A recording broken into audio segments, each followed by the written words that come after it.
Doctor Bhimrao Ambedkar ji की जन्म जयंती के पावन अवसर पर हमारा जीवन राष्ट्र भावना से परिपूर्ण हो, वैसी मंगल कामना।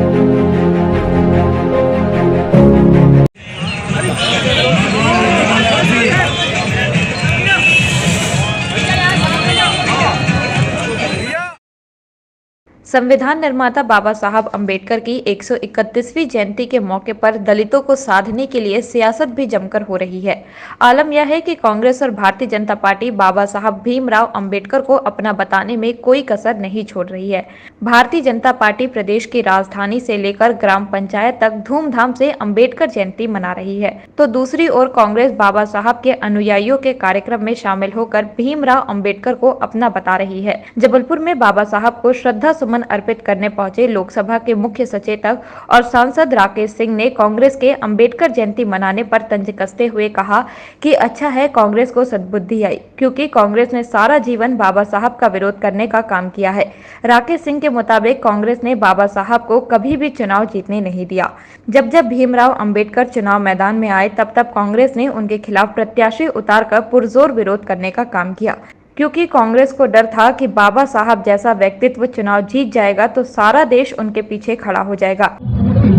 अच्छा है कांग्रेस को सद्बुद्धि आई है। ये लोग सारा जीवन बाबा साहेब का विरोध करते रहे। कांग्रेस ने कभी बाबा साहेब को चुनाव जीतने नहीं दिया। बाबा साहेब के खिलाफ प्रत्याशी लड़ाते थे और पूरी ताकत से उनका विरोध करते थे। उनको डर था कि बाबा साहेब जैसा व्यक्तित्व चुनाव में जीतेगा तो देश उनके पीछे खड़ा होगा। लेकिन बाबा साहेब को किसी चुनाव या इस तरह के लोगों की आवश्यकता नहीं थी। बाबा साहेब अपने आप में एक संस्थान थे। देश के संविधान की रचना में उन्होंने ये साबित कर दिया। इसके अलावा राकेश सिंह ने दिग्विजय सिंह पर एफआईआर दर्ज होने के बाद कोई फर्क न पड़ने वाले बयान पर कटाक्ष करते हुए कहा कि दिग्विजय सिंह सही बोल रहे हैं कि प्रदेश में कानून व्यवस्था अच्छी हो या ना हो, संतोष फैले भले ही जाति संघर्ष हो, उससे उन्हें कोई फर्क नहीं पड़ता है। दिग्विजय सिंह जी को क्या फर्क पड़ता है? मध्य प्रदेश में कानून व्यवस्था अच्छी रहे ना रहे, असंतोष फैले, जाति संघर्ष हो, दिग्विजय सिंह जी को कोई फर्क नहीं पड़ता। वो सही कह रहे हैं। आज केवल भारत नहीं बल्कि विश्व के इतिहास पुरुष बाबा साहेब अम्बेडकर जी की जयंती का पवित्र और पावन अवसर है। एक ऐसा महान व्यक्तित्व सारा जीवन संघर्षों के बाद भी पूरे समय समाज को और देश को सकारात्मक संदेश ही देते रहे। उनका बड़ा स्पष्ट मानना था, किसी सफल क्रांति के लिए असंतोष की आवश्यकता नहीं है। अगर आवश्यकता है तो न्याय, सामाजिक और राजनीतिक विचारों पर गहन विश्वास की, उसी से मार्ग निकलता है और उसी से उन्होंने मार्ग निकाला।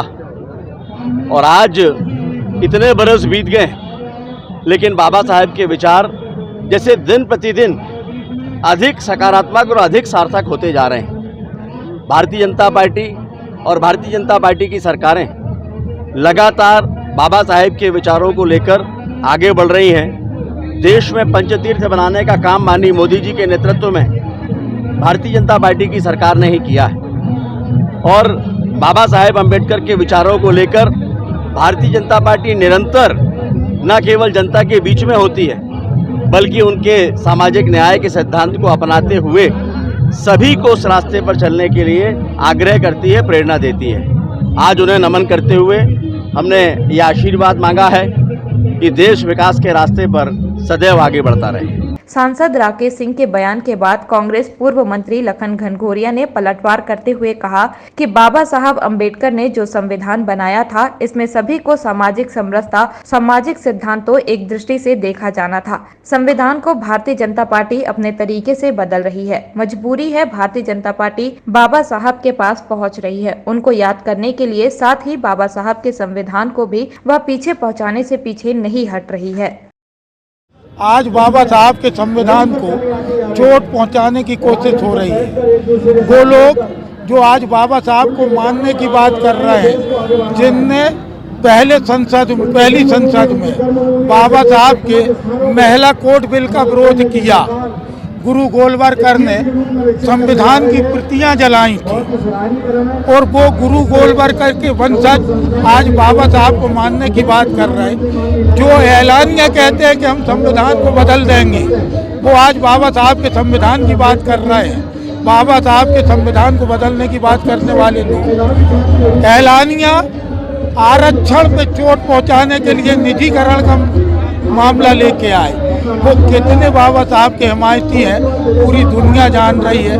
आज का दिन इस संकल्प का है कि बाबा साहब के इस बेहतरीन संविधान को कोई चोट ना पहुंचा पाए, इसके लिए संकल्पित होना है। आज के समय पे सबको बहुत बहुत शुभकामनाएं। धन्यवाद।